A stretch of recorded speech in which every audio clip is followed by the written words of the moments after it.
Welcome back to Nuclear News. Another week. Let's just dive right into the price action. First up, uranium continues to outperform the broader stock market. The Sprott Uranium Miners ETF is up 70% year to date. The stock market, S&P 500, is up 7%. So the highest quality assets outperform. Obviously, we're not focused on short-term price action, so let's dive into the long-term fundamentals because that's the big game. Uranium supply chokehold to send prices to $80. This comes from the managing director of uranium mining company Boss Energy, Duncan Crabe. Mr. Crabe has laid out a bullish case for nuclear fuel, which sees a new incentive price of $80, an incentive price that is needed to encourage companies like Boss Energy to bring new production online.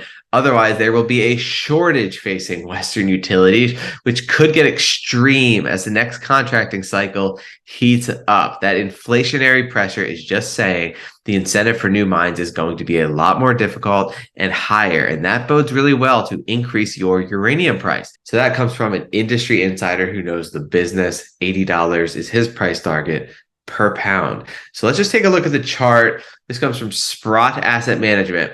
We're seeing the third bull market since 1968 emerge, right? And so will we go to an all-time high this time around? Well, I've been saying that we're in the early stages of humanity's mass adoption of nuclear power.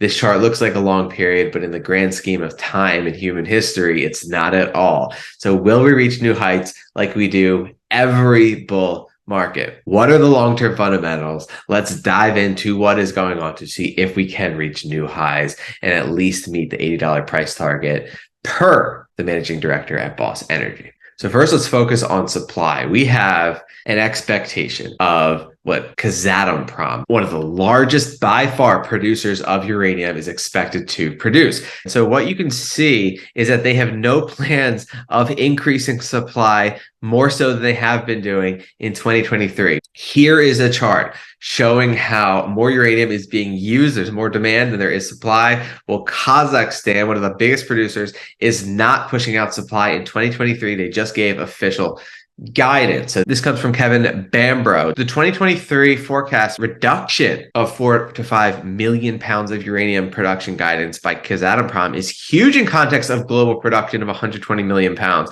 Toss in sky-high SWU pricing and overfeeding, and we get a very serious shortage in the world. I think we see $90 per pound this year. Wow. Again, severely constricted above ground supply. Uranium Energy Corps received $17.85 million from the U.S. Department of Energy for supplying 300,000 pounds of uranium at $59.50 per pound to the Strategic Uranium Reserve Program. While the above ground scarcity is going on, you have the U.S. government paying local producers for hundreds of thousands of pounds, taking that off the supply even further, and they're paying them above market rate. Above ground supply, already scarce, getting scarcer. And so that kind of covers the supply situation. Let's focus on demand. UK minister joins Rolls-Royce SMR for Czech Republic visit. Trade Minister Greg Hand said he hoped discussions held during his visit with senior Rolls-Royce SMR, small modular reactor executives, could lead to exciting opportunities. The Czech Republic has plans for small modular reactors with a number of different firms in talks over options. Just one corner of the world, one small country adopting this revolutionary small modular reactor nuclear technology. France Senate passes nuclear bureaucracy bill as country gears up for nuclear renaissance. They're aiming to reduce bureaucracy around the construction of new nuclear reactors and include a provision for the removal of a 50% cap on the share of nuclear power in the electricity mix of 2035. So this is another country going massively big into nuclear. And in the USA, the first small modular reactor gets certification from the Nuclear Regulatory Commission. Great for NuScale power. The Nuclear Regulatory Commission announced the first ever certification Friday of a small modular reactor design, a big step in the process of developing a new generation of new and more flexible nuclear reactors. The NRC approved the reactor design from NuScale power. Again, great for NuScale, making it the first SMR design to be certified by the regulator and only the 7th reactor design cleared for use in the United States. GE Hitachi signs contract for the first North American small modular reactor. So we're really starting to see the proliferation of this small modular reactor nuclear technology that is going to expand nuclear generation capabilities globally at an exponential clip. Now let's dive into the longer term use cases of nuclear power. US to test nuclear powered spacecraft by 2027.